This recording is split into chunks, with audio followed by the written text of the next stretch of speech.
Friends, UGC net knowledge point में आपका स्वागत है। इस वीडियो में हम करेंगे 3 दिसंबर 2019 का क्वेश्चन पेपर सॉल्व, यानी पब्लिक एडमिनिस्ट्रेशन पेपर 2 का previous year question paper solve. तो स्टार्ट करते हैं। क्वेश्चन नंबर 51 या कहें question number 1। Who define public administration as followers. Public administration is administration related to the options of government, whether central or local। तो option है M.E. डिमॉक, H. Volker, M.C. Queen, J.M.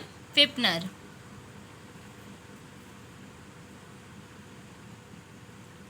लोक प्रशासन को निम्नलिखित रूप में किसने परिभाषित किया। लोक प्रशासन सरकार, चाहे वह केंद्र या स्थानीय सरकार हो, के प्रचालन से संबंधित प्रशासन है। ऑप्शन है आपका M.E. डिमॉक, H. Walker, P. मैक्विन, J.M. फिपनर। तो इसका करेक्ट आंसर है आंसर नंबर 3 P.M. मैक्विन। तो इन्होंने क्या कहा है कि जो प्रशासन क्या है, प्रशासन का वह भाग जो सामान्य जनता के लाभ के लिए होता है, लोक प्रशासन कहलाता है। वुड्रो विल्सन के अनुसार लोक प्रशासन विधि अथवा कानून को विस्तृत एवं क्रमबद्ध रूप से क्रियान्वित करने का भाग है। उसी प्रकार M.P. मैक्विन कहते हैं कि लोक प्रशासन सरकार के कार्यों से संबंधित होता है, चाहे वह केंद्र द्वारा संपादित हो अथवा स्थानीय निकाय द्वारा संपादित हो। तो जो ये क्वेश्चन है यूनिट 1 से लिया गया है। Next question number 52। According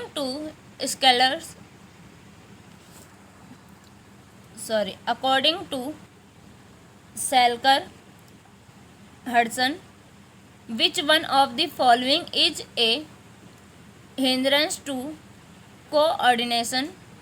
option है lack of knowledge, lack of administrative skill, अनक्रेडिटी of the future behaviour of individuals and of group, lack of leaders with wisdom and knowledge pertaining to public administration। Selker Hudson के अनुसार निम्नलिखित में से कौन सा समन्वय में बाधक है।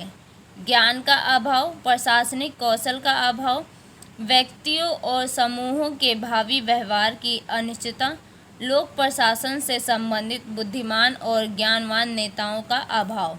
तो इसका करेक्ट आंसर है आंसर नंबर 4 लोक प्रशासन से संबंधित बुद्धिमान और ज्ञानवान नेताओं का अभाव। तो इसमें सेल्कर हडसन ने समन्वय की 4 बाधाएं बताई हैं। कितनी बाधाएं बताई हैं? समन्वय की 4 बाधाएं बताई हैं। पहली है संगठनों का बढ़ता आकार व जटिलता। दूसरा, कर्मचारियों का व्यक्तित्व तथा राजनीतिक तत्व। तीसरा, लोक प्रशासन के विषय में बुद्धि तथा ज्ञान रखने वाले नेताओं की कमी। चौथा, लोक प्रशासन का अंतर्राष्ट्रीय क्षेत्र तक विस्तार। और ये भी क्वेश्चन जो है ये आपका यूनिट 1 से लिया गया है। Next question number 53। Who define authority as the right to give order and power to extract ordination. Option है Max Weber, Henri Fayol, Chester Barnard, मोर्ने एंड रिले।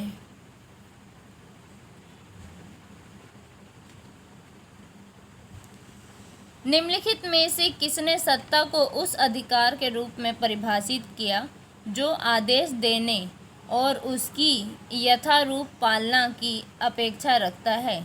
ऑप्शन है Max Weber, Henri Fayol, Chester Barnard, Mooney और Reiley. तो इसका correct answer है answer number 2 Henri Fayol. तो Henri Fayol क्या कहते हैं? हेनरी फ्योल के अनुसार यह वह सिद्धांत है जो यह मानता है कि किसी कर्मचारी को केवल एक निकटतम उच्च अधिकारी द्वारा ही आदेश दिए जाने चाहिए। आदेश की एकता का अस्तित्व निर्देश की एकता के बिना संभव नहीं है। Next question, question number 54। Which one of the following thinker coined the acronym postcode? Henri Fayol, Lyndall Urwick, Luther Gulick, L D. White.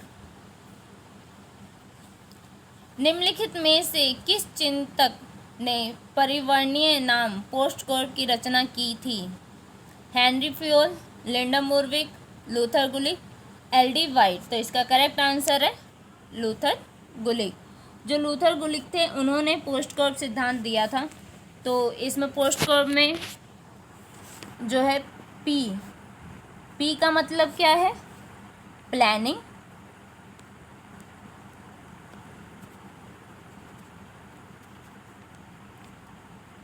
Planning मतलब नियोजन करना।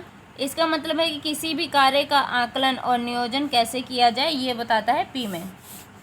ओ, ऑर्गेनाइजिंग अर्थात संगठन।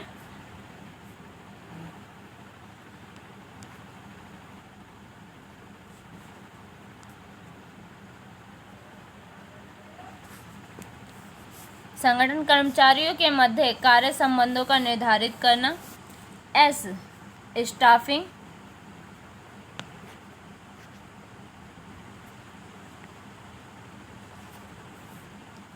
D,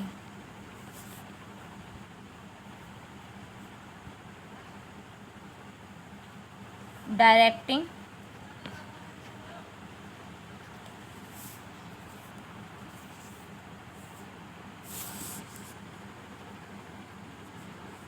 CO, कोऑर्डिनरी।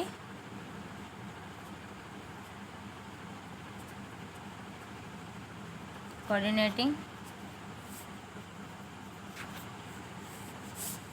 R, reporting.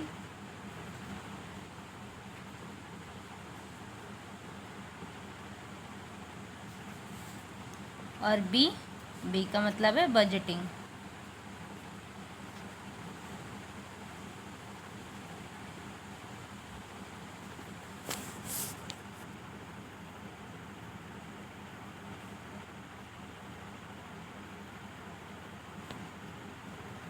तो ये हो गया पोस्ट कोड। ये किसने दिया था? ये लूथर गुलिक ने दिया था सिद्धांत। Next question, question number 55। The violation of which one of the following principle undermine authority, jeopardize discipline, distribute order and threatens stability in an organization? तो है ऑप्शन है आपका span of control, hierarchy, unity of command, coordination. Video अच्छी लगे तो like कीजिए, share कीजिए and subscribe कीजिए। निम्नलिखित में से किस सिद्धांत का उल्लंघन किसी संगठन में सत्ता को कमजोर करता है, अनुशासन को संकट में डालता है, व्यवस्थित को बाधित करता है और स्थायित्व के लिए खतरा उत्पन्न करता है? ऑप्शन है नियंत्रण की विस्तृत या क्षेत्र, स्पैम ऑफ कंट्रोल, पदसोपान, आदेश की एकता, समन्वय। तो इसका करेक्ट आंसर है आंसर नंबर 3, आदेश की एकता। आदेश की एकता क्या है? इसमें कार्यों में आदेश एवं नेतृत्व का दोहरापन नहीं आता है, अतः अनुशासन एवं नियंत्रण भी अच्छे तरीके से किया जाता है कि इससे कोई खतरा नहीं होता है। जो आदेश की एकता है इसमें संगठन में सत्ता का कमजोर करता है, अनुशासन को संकट में डालता है, व्यवस्थित को बाधित करता है, स्थायित्व के लिए खतरा उत्पन्न करता है, ये सब नहीं होता है। इसमें जो है कार्य में आदेश एवं नेतृत्व को दोहरापन नहीं आता है, अतः अनुशासन एवं नियंत्रण भी अच्छे तरीके से किया जाता है। इससे जोड़ तोड़ करने वाले, एक दूसरे को भड़काने वाले कर्मचारियों की गतिविधियों पर अंकुश लगता है। ये भी क्वेश्चन जो है आपका यूनिट 1 से लिया गया है। Next question, question number 56। According to Dimock and Dimock the number and range of direct habitual communication contact between the chief executive of an enterprise and his principal follow officers is called as hierarchy, delegation, unity of command, span of control।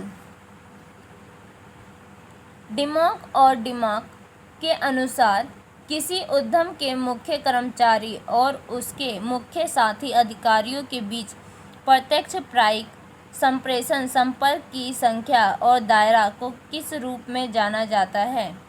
Option है आपका पदानुक्रम, प्रत्यायोजन, आदेश की एकता, नियंत्रण की विस्तृत क्षेत्र। तो इसका करेक्ट आंसर है आंसर नंबर 4, नियंत्रण की विस्तृत क्षेत्र। यानी नियंत्रण के क्षेत्र का संबंध इस बात से है कि उच्च पदाधिकारी अपने अधीन कितने कर्मचारियों के कार्य का नियंत्रण कर सकता है, ये बताता है कि नियंत्रण का विस्तृत क्षेत्र कितना होता है। Next question number 57, who said that legal rational bureaucracy is technically superior to all other administrative system? Merton Robert, Max Weber, Merton Albrow, Peter M Blau. निम्नलिखित में से किसने कहा था विधिक तार्किक नौकरशाही तकनीकी रूप से सभी अन्य प्रशासनिक प्रणालियों से श्रेष्ठ है? Merton Robert, Max Weber, Martin Albrow, Peter M Blau. तो इसका करेक्ट आंसर है answer number 2, Max Weber. Max Weber जो हैं उन्होंने विधिक तार्किक का विचार दिया था, प्राधिकार के बारे में बताया था। तो वो कहते हैं कि विधिक तार्किक प्राधिकार वह अधिकार है जो विधि या कानून से वैधता प्राप्त करता है और यह प्राधिकार आधुनिक समाजों में पाया जाता है। यहाँ तार्किक से आशय है कि प्रत्येक तंत्र का प्रारूप विशिष्ट विधि लक्ष्य को प्राप्त करने के लिए होता है। वहीं विधिक से तात्पर्य है कि प्राधिकार का इस्तेमाल नियम एवं प्रक्रियाओं के आधार पर किया जाता है। Next question number 58, The concept of grapevine is associated with which of the following theory? Communication, decision making, motivation, leadership। Grapevine की अवधारणा निम्नलिखित में से किस सिद्धांत से संबंधित है? संप्रेषण, निर्णय निर्माण, अभिप्रेरणा, नेतृत्व। तो इसका करेक्ट आंसर है आंसर नंबर 1, संप्रेषण यानी कम्युनिकेशन से। तो ये जो ग्रेपवाइन की अवधारणा ये किसने दी है? ये हर्बर्ट साइमन ने दी है। तो ग्रेपवाइन है क्या? एक तरह का अनौपचारिक संप्रेषण है ये। Next question number 59, according to Kautilya which one of the following is not a layer in hierarchical village administration? समग्रना, ग्रामा, सत्यमा, दुर्ग। कौटिल्य के अनुसार निम्नलिखित में से कौन सा ग्राम प्रशासन का पद सोपानिक स्तर नहीं है? क्या नहीं है? पद सोपानिक स्तर नहीं है। समग्रना, ग्राम, स्थाम्य, दुर्ग। तो इसका करेक्ट आंसर है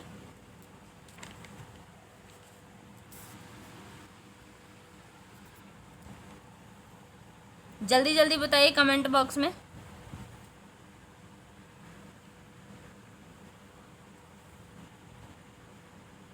आंसर नंबर 4, दुर्ग। ये पद सोपान का स्तर नहीं है। नेक्स्ट क्वेश्चन नंबर 60,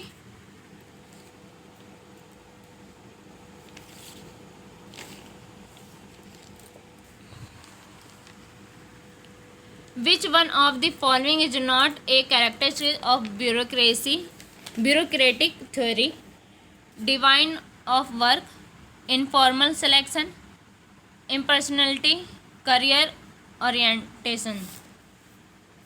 निम्नलिखित में से कौन सी नौकरशाही संबंधित सिद्धांत की विशेषता नहीं है? नौकरशाही संबंधित सिद्धांत की विशेषता नहीं है, ये बताना है। तो कौन सी नहीं है?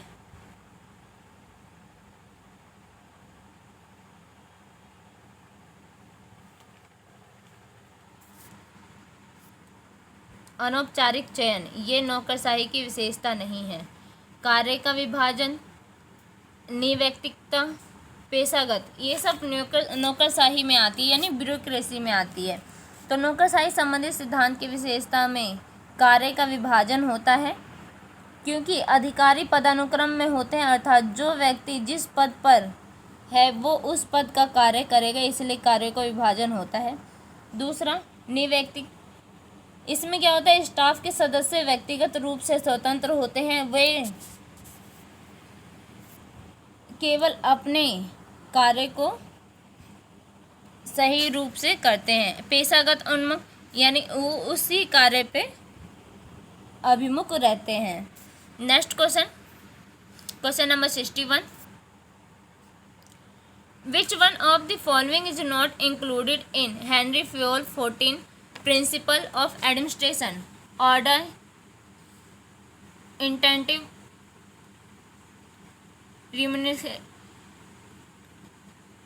Remuneration, decentralisation. हेनरी फ्योल के प्रशासन के 14 सिद्धांत में निम्नलिखित में से कौन सा सम्मिलित नहीं है? तो कौन सा सम्मिलित नहीं है? इसका करेक्ट आंसर है आंसर नंबर 4, विकेंद्रीकरण। विकेंद्रीकरण इसका सिद्धांत नहीं है। आदेश, परिश्रमिक और पहल, ये सिद्धांत जो हेनरी फ्योल के 14 प्रशासनिक सिद्धांत थे उसमें शामिल है। और कौन कौन से शामिल है? कार्य विभाजन,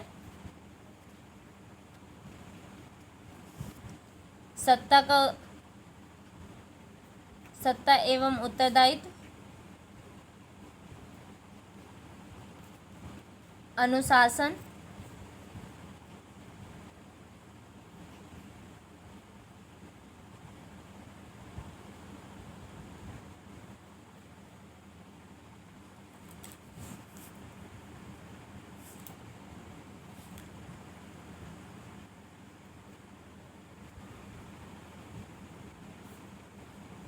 आदेश की एकता, ये हमने बता दिया। इसमें निर्देश की एकरूपता,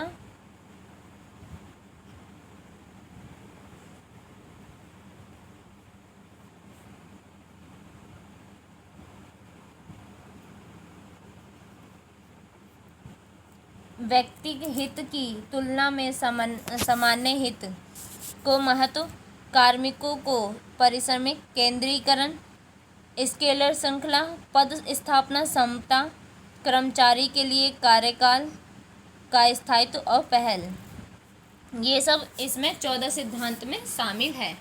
next question, question number 62, who modified Maslow principles of 5 human need into 3 category? Example, esteems, relatedness and growth.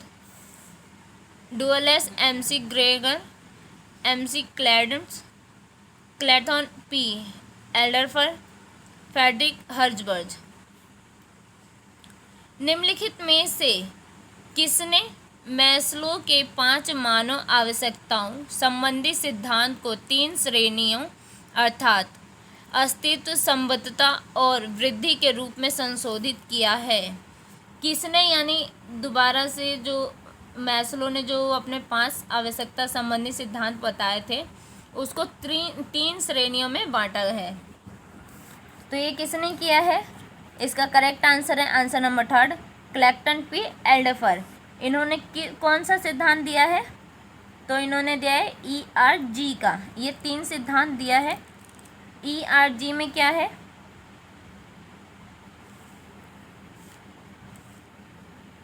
E है आपका विकास की आवश्यकता,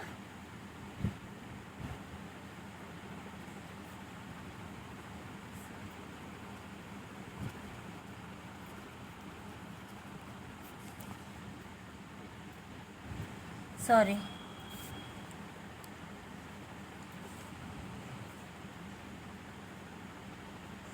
ई क्या है? अस्तित्व की आवश्यकता।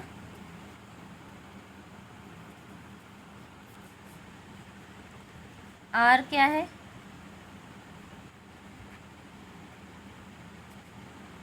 संबद्धता की आवश्यकता।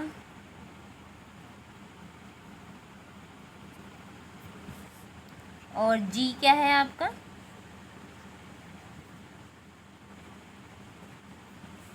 विकास की आवश्यकता। ये 3 श्रेणी में बांटा है एडवर्बी एल्डरफर्ड ने ERG में, यानी अस्तित्व, संबद्धता और विकास की आवश्यकता। Next question. वीडियो अच्छी लगे तो लाइक कीजिए, शेयर कीजिए एंड सब्सक्राइब कीजिए। Chris Argyris is associated with which one of the following concept? Gangplank, immunity, maturity, zone of indifference, conceptive conflict. Chris Argyris निम्नलिखित में से किस अवधारणा से संबंधित है? गैंगप्लांग, अपरिपक्व और परिपक्व, उदासीनता का क्षेत्र, रचनात्मक संघर्ष। तो इसका करेक्ट आंसर है आंसर नंबर सेकंड। जो क्रिस और ग्रेस थे उन्होंने अपरिपक्वता और परिपक्वता का सिद्धांत दिया था, जिसमें उन्होंने बताया था कि जो संगठन है, संगठन की परंपरागत विचारधारा की आलोचना और संगठन के अस्तित्व प्रचलित सिद्धांत की परीक्षा करते हुए उस अंतर्निहित समस्या की ओर ध्यान आकर्षित करते हैं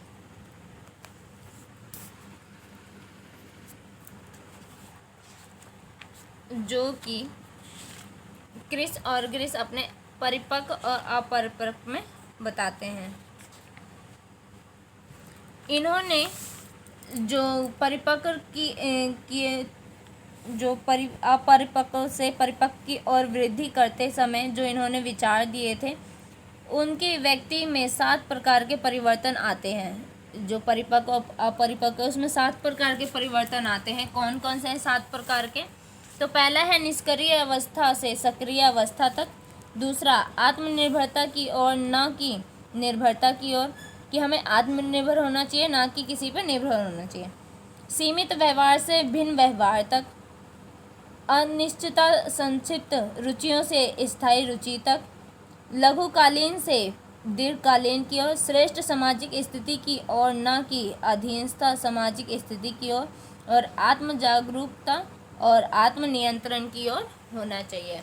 ये हुए हैं उनके जो क्रिस और ग्रेस थे, उनके परिपक्व और अपरिपक्व की अवधारणा से संबंधित है। Next question, question number 64। The task management style mentioned in Robert Blank and Jane Merton management grid theory mean which one of the following?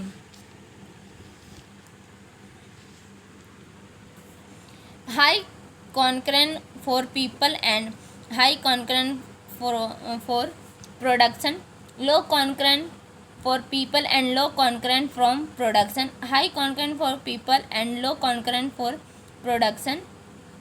Low concurrent for people and high concurrent for production.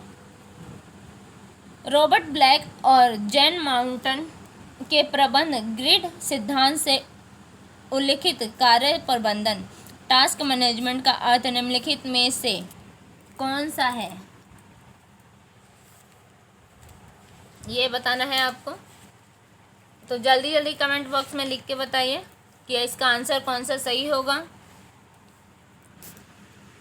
व्यक्तियों के लिए उच्च सरोकार और उत्पादन के लिए उच्च सरोकार। व्यक्तियों के लिए निम्न सरोकार और उत्पादन के लिए निम्न सरोकार। व्यक्तियों के लिए उच्च सरोकार और उत्पादन के लिए निम्न सरोकार। व्यक्तियों के लिए निम्न सरोकार और उत्पादन के लिए उच्च सरोकार। तो इसका करेक्ट आंसर है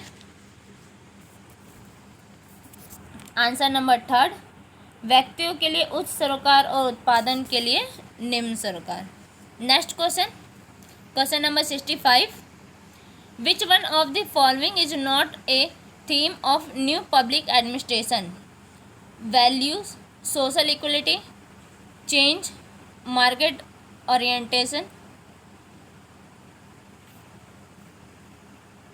नव लोक प्रशासन का निम्नलिखित में से कौन सा विषय थीम नहीं है? कौन सी उसकी थीम नहीं है वो बतानी है आपको। मूल्य, सामाजिक समता, परिवर्तन, बाजार उन्मुखता। तो कौन सा नहीं है?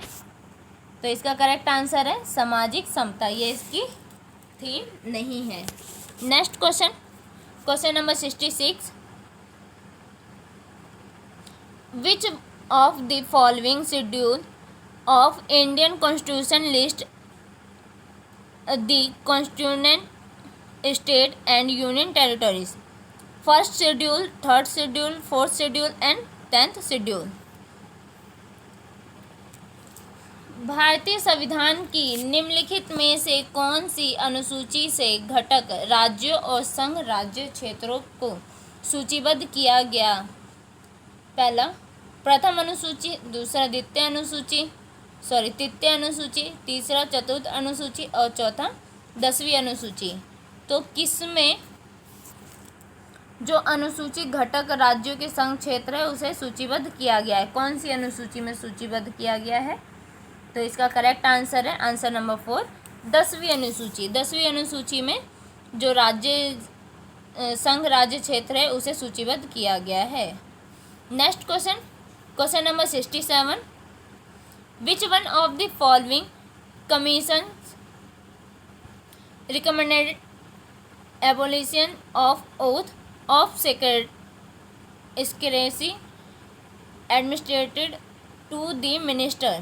ऑप्शन है MM Punchhi commission, Sarkaria commission, national commission to review the working of the constitutional, second administrative reform commission.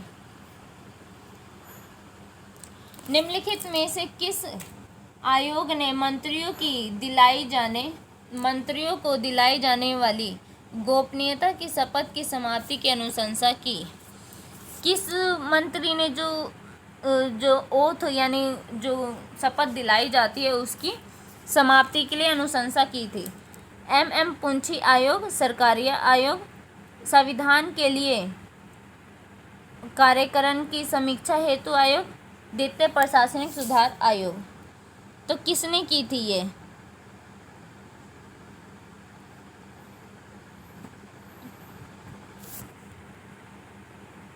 किसने बताई थी? जल्दी जल्दी बताइए कमेंट बॉक्स में।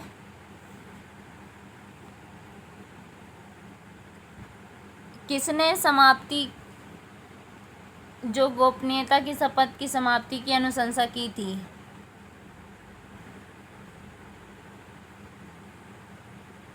इसका करेक्ट आंसर है आंसर नंबर 4, द्वितीय प्रशासनिक सुधार आयोग में मंत्रियों को दिलाई जाने वाली गोपनीयता की शपथ की समाप्ति की अनुशंसा की गई थी।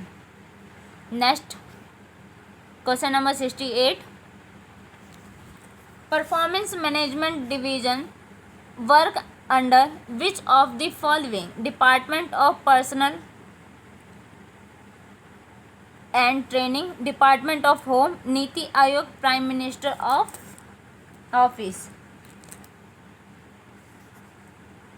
कार्य निष्पादन प्रबंधन प्रभाग निम्नलिखित में से किसके अंतर्गत कार्य करता है? किसके अंतर्गत कार्य करता है? जो कार्य निष्पादन प्रबंधन प्रभाग है वो किसके अंतर्गत कार्य करता है? तो ऑप्शन है आपका कार्मिक एवं प्रशिक्षण विभाग, गृह विभाग, नीति आयोग, प्रधानमंत्री कार्यालय। तो इसका करेक्ट आंसर है आंसर नंबर 1, कार्मिक एवं प्रशिक्षण विभाग। Next question, question number 69, which one of the following is not the reason for the difference between the minister and the civil servant in India is in general। तो option है आपका political influence in the implementation of policy and administration. Second, civil servant tendency to be tied more and more to tied tapism, lack of responsiveness to fresh ideas on the part of civil servant। Civil servant claim on suspensory in knowledge about technique of work। Bharat में सामान्यतः मंत्री और लोक प्रशासन के बीच मतभेद का निम्नलिखित में से कौन सा कारण नहीं है? कौन सा कारण नहीं है ये बताना है। जो भारत और सामान्य मंत्री लोक सेवा आयोग है उनके मतभेद का कौन सा कारण नहीं है? तो ऑप्शन है आपका नीति की क्रियान्विति और प्रशासन के राजनीतिक प्रभाव, लोक सेवक की लाल फीताशाही से अधिकारिक जोड़ने की प्रवृत्ति, लोक सेवकों की नवीन विचारों के प्रति अनुक्रियाशीलता, रिस्पॉन्सिवनेस का अभाव, लोक सेवकों का कार्य की तकनीक के बारे में ज्ञान की श्रेष्ठता का दावा। तो इसका करेक्ट आंसर है आंसर नंबर 4, लोक सेवकों का कार्य की तकनीक के बारे में ज्ञान की श्रेष्ठता का दावा। यह कारण नहीं है उनके मतभेद का। Next question, question number 70, which one of the following committee is not related to police reform in India? A R Dev committee, Ribeiro committee, Padmanabha committee, Soli Sorabjee committee. निम्नलिखित में से कौन सी समिति भारत में पुलिस सुधार से संबंधित नहीं है? कौन सी समिति है जो पुलिस सुधार से संबंधित नहीं है? ए आर दवे समिति, पद्मनाभया समिति, रिबोरो समिति, सोली सोराबजी समिति। तो इसका करेक्ट आंसर है आंसर नंबर 4, सोलो सोराबजी समिति। ये इसका जो है आंसर नहीं है। वीडियो आपको अच्छी लगे तो लाइक कीजिए, शेयर कीजिए एंड सब्सक्राइब कीजिए। जो सोली सोराबजी कमेटी है ये क्यों नहीं है? क्योंकि जो ये कमेटी है ये केंद्र सरकार ने सन 1861 का कानून समाप्त कर नया कानून बनाने के लिए वर्ष 2005 में पूर्व महान्यायवादी सोली सोराबजी की अध्यक्षता में एक समिति गठित की थी। इस समिति ने केंद्र सरकार को एक नया पुलिस कानून दिया। समिति की प्रमुख सिफारिशें हैं कि गांव में एक लॉ गार्ड लगाना, 10 लाख से अधिक जनसंख्या वाले शहरों में आयुक्त प्रणाली लागू करना, साप्ताहिक अवकाश, पुलिस अस्पताल, आधुनिक हथियार, महानिर्देश, महानिरीक्षक, अधीक्षक और थानाधिकारी का कार्यकाल कम से कम 2 वर्ष निश्चित करना आदि शामिल होना चाहिए। तो ये इस समिति में कहा गया है। Next question, question number 71, the establishment of the institution of Lokpal was first recommended by which of the following? K. Santhanam Samiti, First Administrative Reform Commission, Venkat Chella Commission, Sarkaria commission.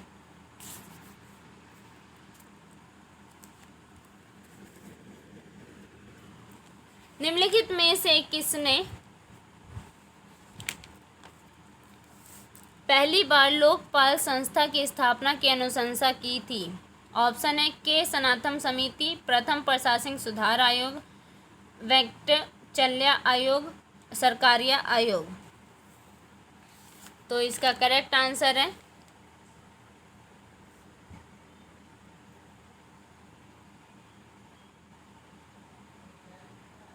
जल्दी जल्दी बताइए कमेंट बॉक्स में।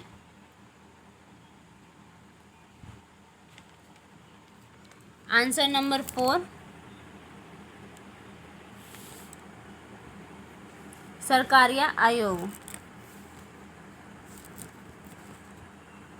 तो भारत में amusement के लिए लोकपाल शब्द का सर्वप्रथम प्रयोग वर्ष 1963 में लोकसभा सदस्य श्री लक्ष्मीकांत सिंघवी ने किया था।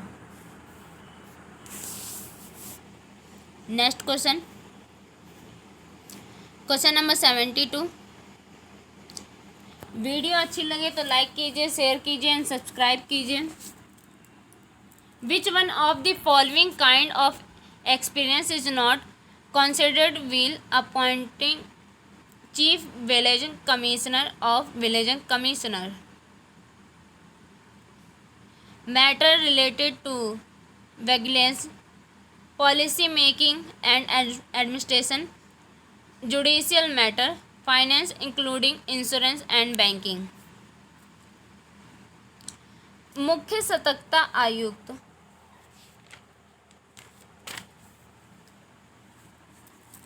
या सतर्कता आयुक्त की नियुक्ति करते समय निम्नलिखित में से किस प्रकार के अनुभव पर विचार नहीं किया जाता? ऑप्शन है आपका सतर्कता में संबंधित मामले, नीति निर्माण और प्रशासन, न्यायिक मामले, बीमा और बैंकिंग सहित वित्त। तो इसका करेक्ट आंसर है, जल्दी बताइए कमेंट बॉक्स में। आंसर नंबर फर्स्ट सतर्कता से संबंधित मामले। नेक्स्ट, तो केंद्रीय सतर्कता आयुक्त है क्या? केंद्रीय सतर्कता आयुक्त की नियुक्ति राष्ट्रपति द्वारा एक समिति के परामर्श पर की जाती है। इस समिति का अध्यक्ष प्रधानमंत्री होता है, जबकि गृह मंत्री और लोकसभा में विपक्षी दल का नेता सदस्य होता है। Next question, question number 73। Which of the following school system of district administration was in favor of diverting the executive authority district collector of judicial power during the British period? Cornwallis system, Metcalfe system, Elphinstone system, Mooney school। British काल के दौरान निम्नलिखित में से कौन सी विचारधारा व्यवस्था जिला प्रशासन की कार्यपालिका की सत्ता, जिलाधीश की न्यायिक शक्तियों को पृथक करने के पक्ष में थी? कॉर्नवालिस व्यवस्था, मेटकॉफ व्यवस्था, एलिफस्टोन व्यवस्था, मुनरो विचारधारा। तो इसका करेक्ट आंसर है आंसर नंबर सेकंड, मेटकॉफ व्यवस्था। Next question, question number 74। Which constitutional amendment act has empowered the governor to nominate Anglo Indian in certain state legislative assembly? Option है 21 constitutional amendment act, 22 constitutional amendment act, 23 constitutional amendment act, 24 constitutional amendment act.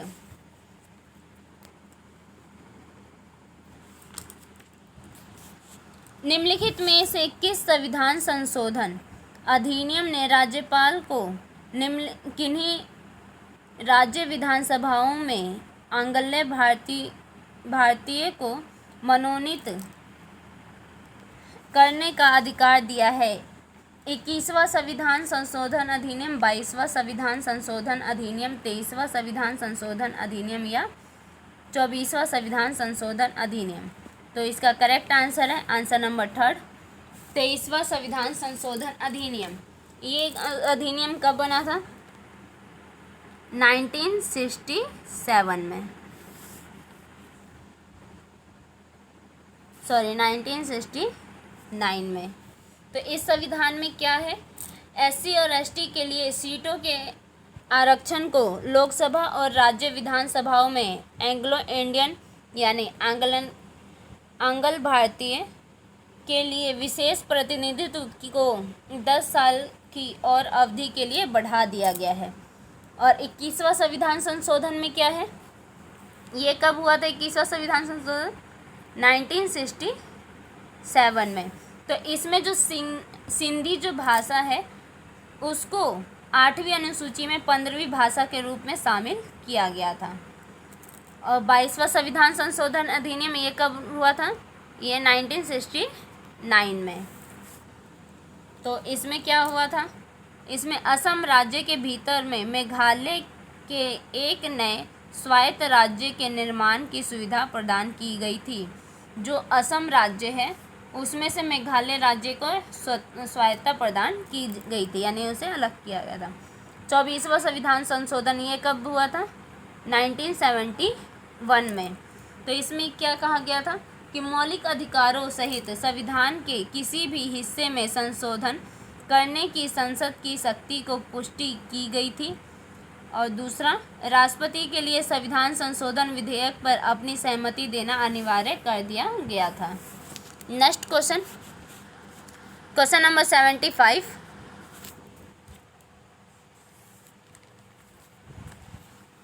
Which one of the following was Part C state at the time of adoption of Constitution? Andaman Nicobar island, Delhi, United provision of Agra और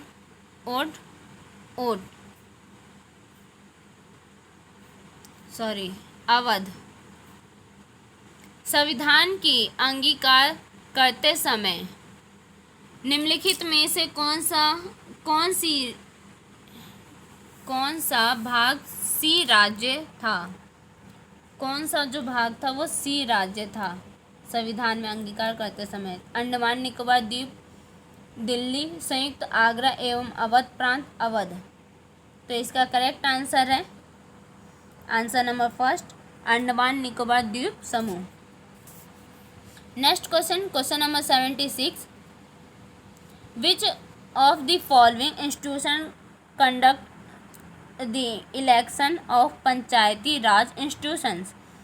option है election commission of India, state election commission, district collector, commissioner director of Panchayati Raj. निम्नलिखित में से कौन सी संस्था पंचायती राज संस्थाओं के चुनाव करवाती है? ऑप्शन है भारत का निर्वाचन आयोग, राज्य निर्वाचन आयोग, जिला कलेक्टर, फोर्थ है आयुक्त पंचायती राज निर्देश। तो इसका करेक्ट आंसर है आंसर नंबर थर्ड, जिला collector.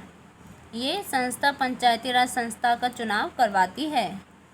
Next question number 77। Which one of the following administrative level is called as the revenue centre of the state administration? Option है state secretary, state director, divisional commissioner, district collector. निम्नलिखित में से किस एक प्रशासनिक स्तर को राज्य प्रशासन का तंत्रिका केंद्र कहा जाता है? किस प्रशासनिक स्तर को तंत्रिका केंद्र कहा जाता है? ऑप्शन है राज्य सचिवालय, राज्य निर्देशालय, मंडलायुक्त, जिला समाहर्ता, कलेक्टोरेट। तो इसका करेक्ट आंसर है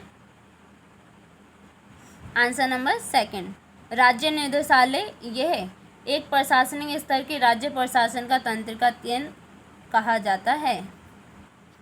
next question number 78। Which of the following commission recommended that the vice president of India and speaker of the Lok Sabha should be consult by the prime minister while selecting the state governor? Option है first administrative reform commission, second administrative reform commission, Sarkaria commission, Punchhi commission. So निम्नलिखित में से किस आयोग ने संतुष्टि की है कि राज्य के राज्यपाल का चयन करते समय प्रधानमंत्री को भारत के उपराष्ट्रपति का लोकसभा के अध्यक्ष से परामर्श करना चाहिए? ऑप्शन है प्रथम प्रशासनिक सुधार आयोग, द्वितीय प्रशासनिक सुधार आयोग, सरकारिया आयोग, पूंछी आयोग। सो इसका करेक्ट आंसर है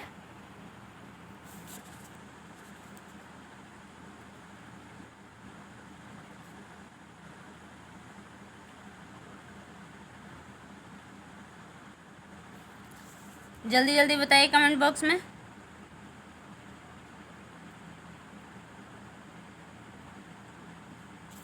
आंसर नंबर थर्ड सरकारिया आयोग। Next question, question number 79, which of the following is not function of the chief minister of state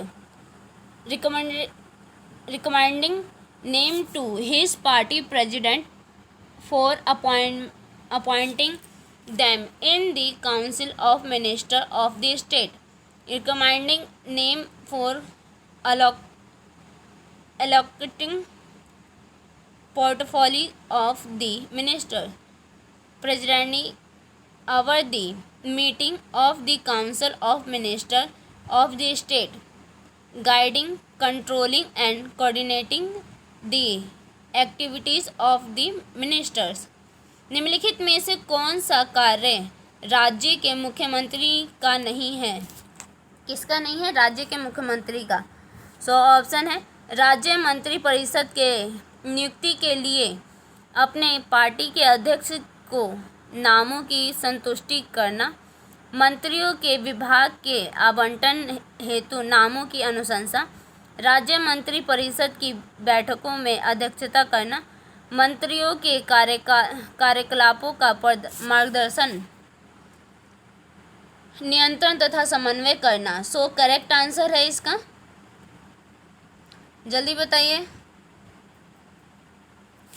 answer number first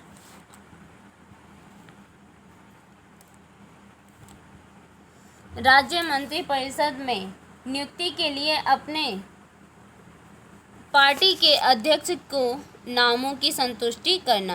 next question, which one of the following is not a sustainable development goal SDG set by United Nation General Assembly in 2015? No poverty, अनब्लिजाइजेशन, life and land, climate action.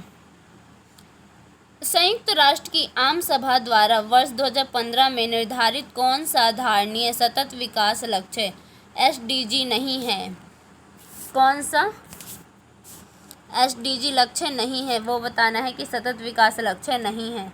गरीबी मुक्ति, शहरीकरण, धरती पर जीवन, जलवायु क्रिया। कौन सा नहीं है जल्दी बताइए कमेंट बॉक्स में। तो शहरीकरण इसका करेक्ट आंसर है, ये सतत विकास लक्ष्य में शामिल नहीं किया गया है। Next question, question number 81, which one of the following thinkers is related to the integration of ecological approach to the study of public administration? Option है Lee Federman, William A Nicklin, Gordon Tullock, JM Gaus. निम्नलिखित में से कौन सा विचारक लोक प्रशासन के अध्ययन के लिए परिस्थिति उपागम आरंभ करने से संबंधित है? ऑप्शन है ली फेडरमन, विलियम ए निष्कासन, Gordon Tullock, JM Gauss.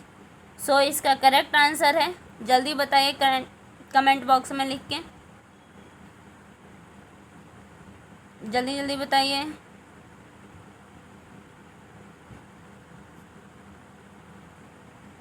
Answer है answer number 4 JM Gaus. Next question, question number 82, which one of the following is not concurrent with development administration? Option है ecological administration, institutional building, market orientation, innovations. विकास प्रशासन से निम्नलिखित में से कौन संबंधित नहीं है? विकास प्रशासन से कौन संबंधित नहीं है वो बताना है। परिस्थितीय प्रशासन, संस्था निर्माण, बाजारोन्मुखी, निवेशोन्मेष। सो इसका करेक्ट आंसर है आंसर नंबर 3 बाजारोन्मुखी। ये विकास प्रशासन संबंधित नहीं है। Next question number 83। Which one of the following is the lowest rank in the French ministerial hierarchy? Prime minister, minister, secretary of state, minister of state. French मंत्रालय पदानुक्रम में कौन सा निम्नतम पद है? ऑप्शन है प्रधानमंत्री, मंत्रीगण, राज्य के सचिव, राज्य मंत्रीगण। सो इसका करेक्ट आंसर है आंसर नंबर 3 राज्य के सचिव। Next question number 84। Which of the following amendment set the limit to 2 term for the election of president of United State of America? 21 amendment, 22 amendment, 23 amendment, 24 amendment. So इसका संयुक्त राज्य America के राष्ट्रपति के निर्वाचन के लिए 2 अवधियों की सीमा निम्नलिखित में से किस संशोधन द्वारा निर्धारित की गई?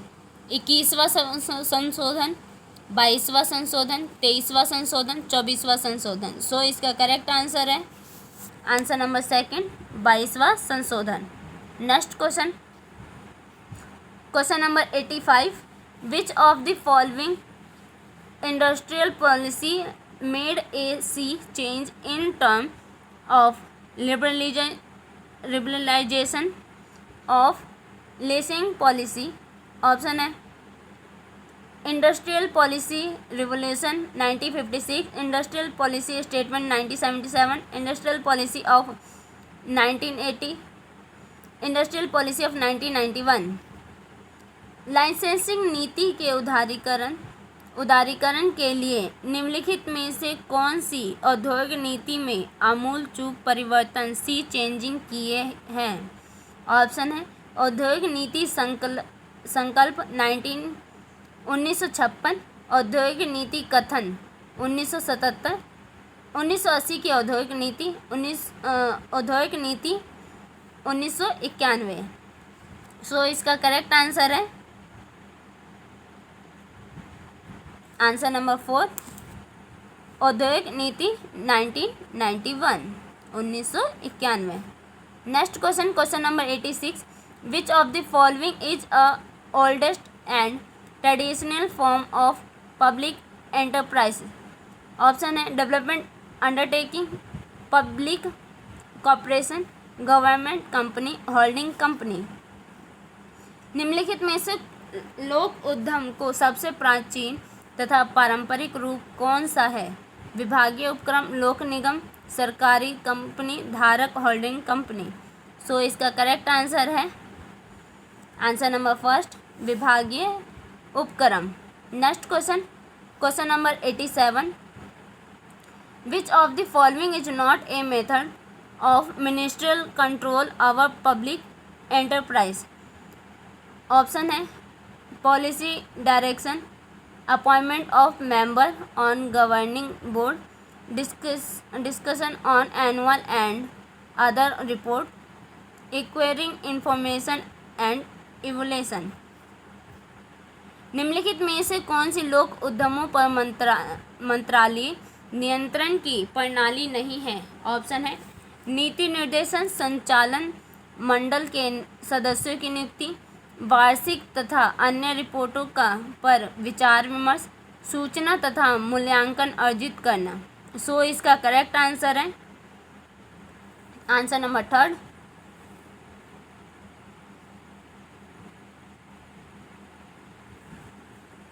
वार्षिक तथा अन्य रिपोर्टों पर विचार विमर्श करना। Next question number 88। Which of the following is not an objective of the disinvestment, revenue collection,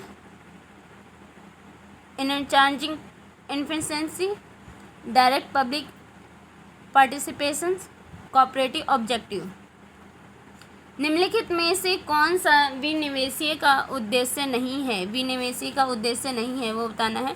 राजस्व संग्रह, दक्षता बढ़ाना, प्रत्यक्ष लोक भागीदारी, निगमित कोऑपरेटिव उद्देश्य। सो इसका करेक्ट आंसर है आंसर नंबर 4, निगमित कोऑपरेटिव उद्देश्य। ये जो है विनिवेश का उद्देश्य नहीं है। Next question, question number 89, which one of the following is not a part of performance budget model in India? Option है comprehensive purpose intended programme and project, linkage between the 5-year plan, analytical financial plan, organisational alignment by programme. भारत में निष्पादन budget model का भाग निम्नलिखित में से कौन सा नहीं है? ऑप्शन है व्यापक उद्देश्य से अभिप्रेत कार्यक्रम एवं परियोजनाएं,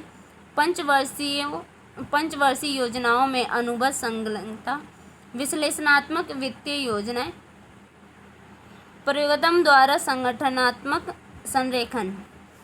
सो इसका करेक्ट आंसर है आंसर नंबर 4, प्रयोगम द्वारा संगठनात्मक संरेखन। Next question, question number 90, which one of the following is not the vision of draft national education policy 2019? Option है research university, teaching university, research cum teaching university, college. निम्नलिखित में से कौन सा राष्ट्रीय शिक्षा नीति 2019 के प्रारूप की अंतर्दृष्टि विजन नहीं है? ऑप्शन है शोध विश्वविद्यालय, शिक्षण विश्वविद्यालय, शोध सह शिक्षण विश्वविद्यालय, महाविद्यालय। सो इसका करेक्ट आंसर है आंसर नंबर 3, शोध सह शिक्षण विश्वविद्यालय। ये है जो राष्ट्रीय शिक्षा नीति 2019 के प्रारूप की अंतर्दृष्टि विजन नहीं है। Next question, question number 91, in which of the following set of value Gini component of statistical tool to measure the degree of variation is use? Option है poverty rate, medium income, income equality, dependency ratio. विचलन की मात्रा को मापने के लिए सांख्यिकीय उपकरण निजी गुणांक का प्रयोग निम्नलिखित कौन से मूल्यों के सेट्स में किया जाता है? गरीबी दर, माध्यिका आय, आय समानता, निर्भरता अनुपात। सो इसका करेक्ट आंसर है आंसर नंबर 3, आय असमानता। Next question, question number 92, which article of the Indian constitution related to the appointment of a commission to investigate the condition of backward class? Article 335, article 336, article 339, article 340। निम्नलिखित में से भारतीय संविधान का कौन सा अनुच्छेद पिछड़े वर्ग की स्थितियों के अनुसंधान के लिए आयोग की नियुक्ति से संबंधित है? ऑप्शन है अनुच्छेद 335, अनुच्छेद 336, अनुच्छेद 339, अनुच्छेद 340। सो इसका करेक्ट आंसर है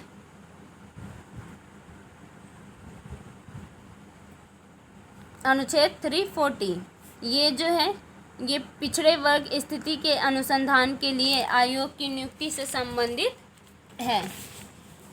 इसमें बात करते हैं आर्टिकल 335 की। तो आर्टिकल 335 में क्या कहा गया है?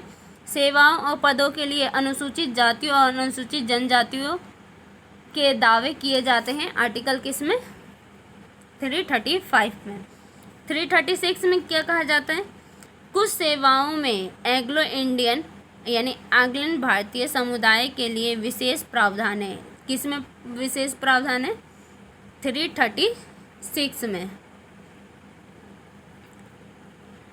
339 में क्या है, इसमें अनुसूचित क्षेत्रों के प्रशासन और अनुसूचित जनजातियों के कल्याण का संघ का नियंत्रण है, यानी जो इनके लिए कल्याण योजनाएं की जाती है उस पर किसका नियंत्रण है, संघ का नियंत्रण है।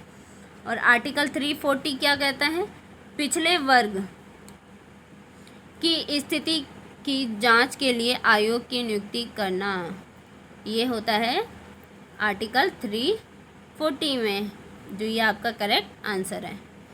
Next question, question number 93।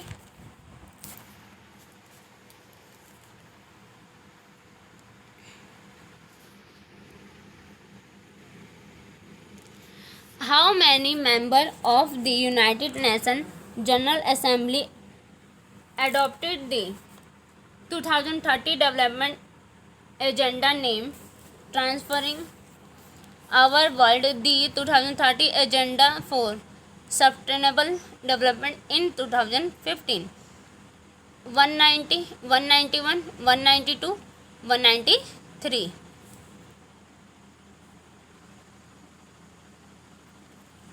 संयुक्त राष्ट्र आम सभा के कितने सदस्यों द्वारा वर्ष 2015 में धारणीय सस्टेनेबल विकास के लिए 2030 कार्यसूची हमारे विश्व का रूपांतरण नामक 2030 विकास कार्यसूची को अपनाया गया?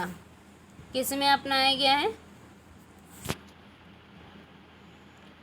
190, 191, 192, 193। सो इसका करेक्ट आंसर है आंसर नंबर 4, 193 जो सदस्य हैं उन्हें अपनाया गया है किसमें? SDG में, सतत विकास लक्ष्य में। Next question, question number 94। Which of the following university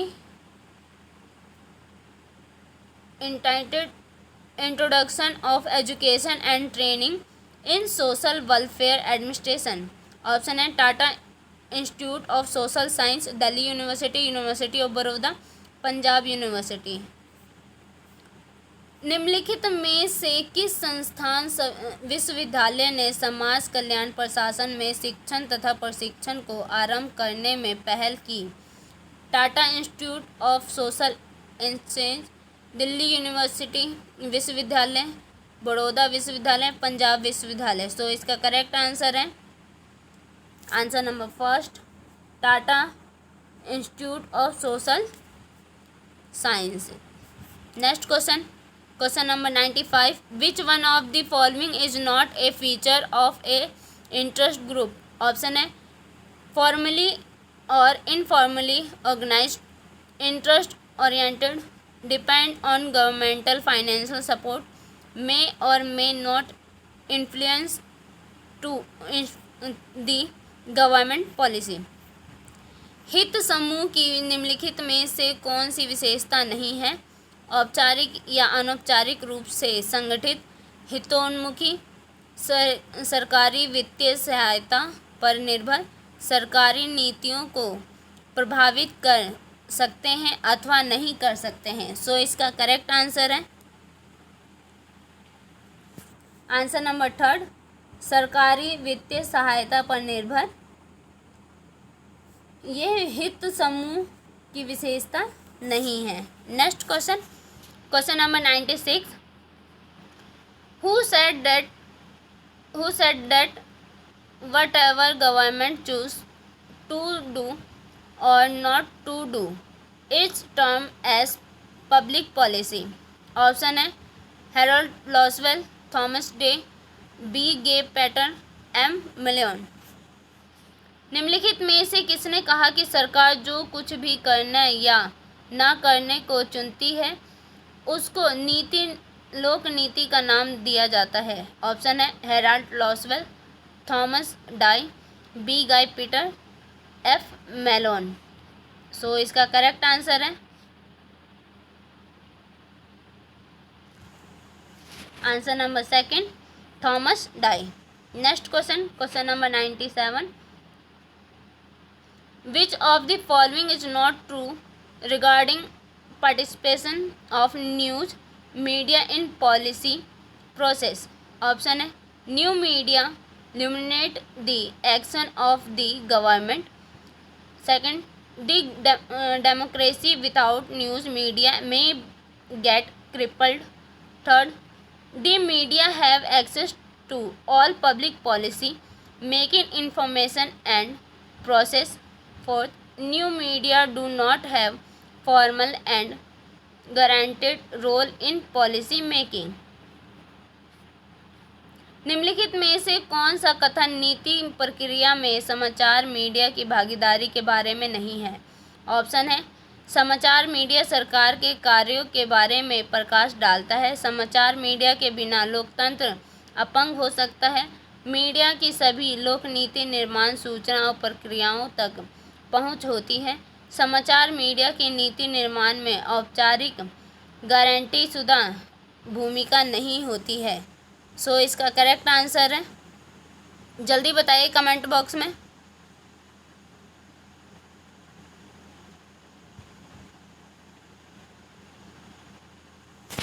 answer number third, media की सभी लोक नीति निर्माण सूचना और प्रक्रिया तक पहुंच होती है। Next question,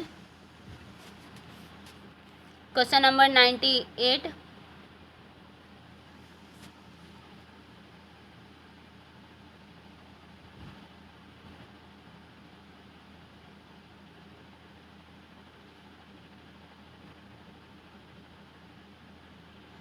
Who is associated with the model of decision making in which policy change is accomplished through small incremental steps that allow decision maker to adjust policy and they learn from their success of failure? James March, Herbert Simon, Charles Lindblom, Thomas Dye. निम्नलिखित में से कौन नीति निर्माण model से संबंध है जिसमें उन लघु क्रमिक चरणों के माध्यम से नीतिगत परिवर्तन को संपन्न किया जाता है जो नीति निर्माताओं को नीतियों के प्रति समायोजित होने देते हैं क्योंकि वे अपनी सफलता और विफलताओं से सीखते हैं। ऑप्शन है, James March, Herbert Simon, Charles Lindblom, Thomas Dye. So इसका करेक्ट आंसर है answer number third, Charles Lindblom. Next question, question number 99। Which of the following theory see public policy as the product of a continuous struggle among organized interest group? Option है, group theory, institutional theory, rational choice theory, political system theory. निम्नलिखित में से कौन सा सिद्धांत लोक नीति को संगठित हित समूह के बीच एक निरंतर संघर्ष के उत्पादन के रूप में देखता है? ऑप्शन है, समूह सिद्धांत, स्थानिक सिद्धांत, तार्किक विकल्प सिद्धांत, राजनीतिक प्रणाली सिद्धांत। सो इसका करेक्ट आंसर है answer number third,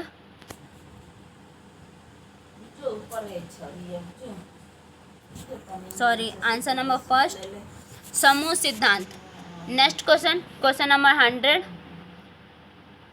एडवर्सी coalition framework ACF is a modern variant of which of the following theory? Option है, elite theory, group theory, institutional theory, rational choice theory. Advocacy